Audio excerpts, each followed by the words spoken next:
right? We ended up going back to the crib and we felt hella fucking uncomfortable. Like, that shit really blew my whole mood. Like, I was walking home embarrassed as hell. Like, you don't know how fucking uncomfortable I felt after that. Like, she was too, but it's like, man,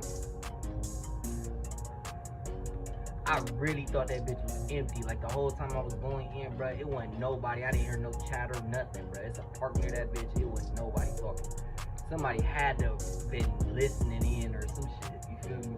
Cause I feel like, how did he know I was in that cut spot? I was really in the like cut. No cameras, nothing, bro. Like, that school was big as fuck.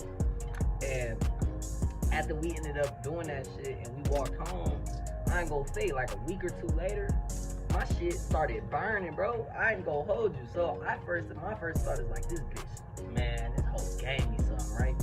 So I ended up going to the doctor, and I ended up like really not being cool with this bitch no more because of this shit. Like, I ain't gonna hold you. I really thought this hoe gave me something. Like, that's foul as hell. How you gonna act like you wanna fuck with me, but you ain't even telling me that you got something? Like, that shit nasty. It just gonna show how folks is. You feel me? So I ended up going to the doctor, right?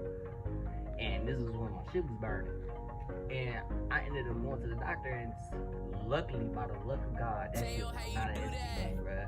That bitch gave me a UTI, bro. My shit was fucking burning and bleeding, bruh. Like, when I say that shit was burning and bleeding, it was horrible. Like, this shit hurt so fucking bad. Stay fucking protected. I done learned from that shit. I don't care how much you say you love her, bruh. Do not fuck raw. Like, don't fuck these hoes raw, bruh. Make sure you get to the doctor and get tested. Like, that shit is very dangerous. I ended up getting a UTI, like I said, right? And I ended up getting tested. And then I ended up getting antibiotics for that shit, but that shit still pissed me off. Like, bro, come on now. Like, if your shit had to be doing that shit before that, you feel me?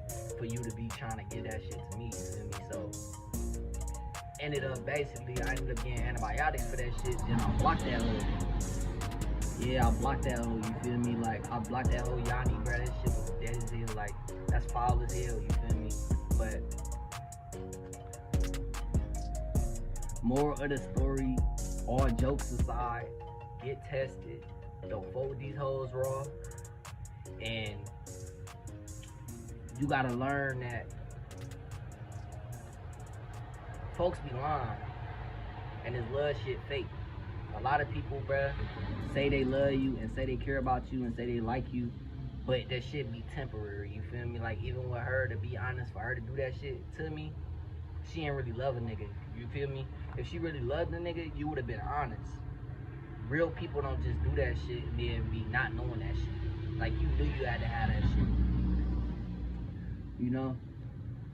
And that shit just, to be honest, in my heart, bro, that shit hurt, you feel me? Because I'm a trusted nigga. You know, I be trying to see the good in folks. I'm not a negative person. I try to always be positive. I try my best to be positive. But you gotta learn that sometimes you gotta see the negative in folks. When some shit seem too good to be true, it probably is. That's the lesson in this bitch, you feel me? So that's my first story time, and if you find this bitch funny, it was a little short, but I got other story times too. Stay tuned. Alright, YouTube. Peace.